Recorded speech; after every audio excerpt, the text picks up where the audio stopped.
Hello, and welcome to the movie universe. I'm your host, Movie Fan. Today, I got a real special episode for you because I'll be talking about forgotten Power Rangers facts. Now, for this little video, I'll be talking about Mighty Morphin Power Rangers. I will not be covering Zeo or the others because we'd be here all year if I tried that. And plus, considering how this is the 30th anniversary, I think we need to stick with the original Rangers. Now, to be fair, there is a good chance that you guys might have caught this, but to the best of my knowledge, no one has ever talked about it, so I felt like talking about it.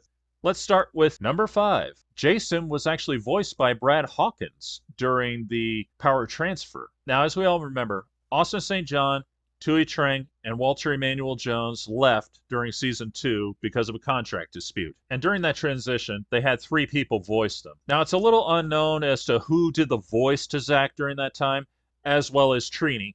However, Austin St. John himself said that it was actually Brad Hawkins, who played Ryan Steele from VR Troopers, who did the voice to him during that time frame. And that was a huge discovery because we had no idea as to who. There was a lot of rumors going around that it was maybe a stunt double who did it, or maybe one of the guys who voiced the monsters, but we didn't really know. So that was a very big deal. Number 4, we never meet Tommy's parents. During season 1, in the 2-part episode Return of an Old Friend, Tommy Oliver comes back and becomes the Green Ranger once again. During that time, we meet all the Rangers' parents, including Bulk and Skull's parents. And the key moment here is when the Power Rangers' parents get kidnapped. Or so we thought, because the truth is, Tommy Oliver's parents were not in this episode. Because in fact, at the end of Return of an Old Friend, Kimberly introduces her parents to Tommy.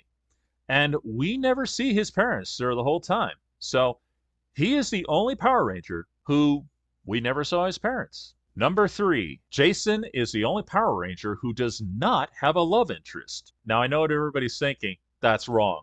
Well, actually, no. It's absolutely right.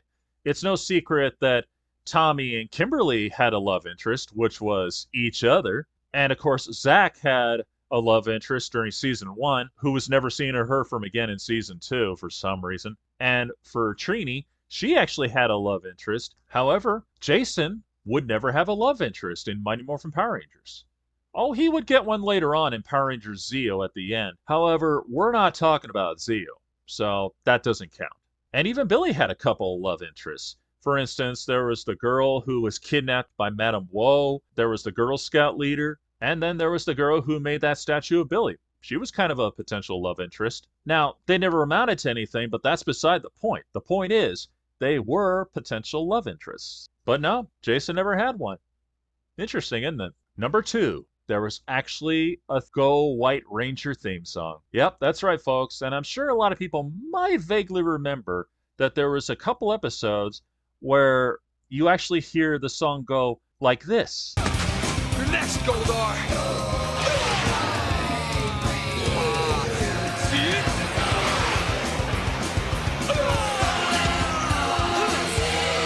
Come and get me, Clay Brains!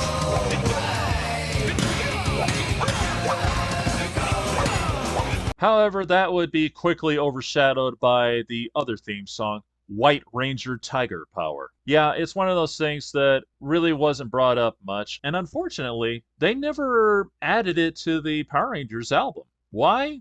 I don't know. However, there have been a few people who tried to create it and to put it on YouTube, and I give them an A for effort on that one, because at the moment, it's as good as it's going to get. But yeah, just think of that. They actually tried to revamp the Go Green Ranger song into Go White Ranger. Think of that next time you watch Power Rangers. And number 1, they were actually working on giving Trini a boyfriend, or a love interest if you prefer. Now, I did just barely mention this earlier, but this time I'm going to go in full. During season 2, we're introduced to Richie, who Trini has a special interest in already, just almost as instantly as Kimberly had an interest in Tommy. Yep, that's exactly what happened too. And Richie would be seen a couple more times, and most importantly, there would be this scene right here.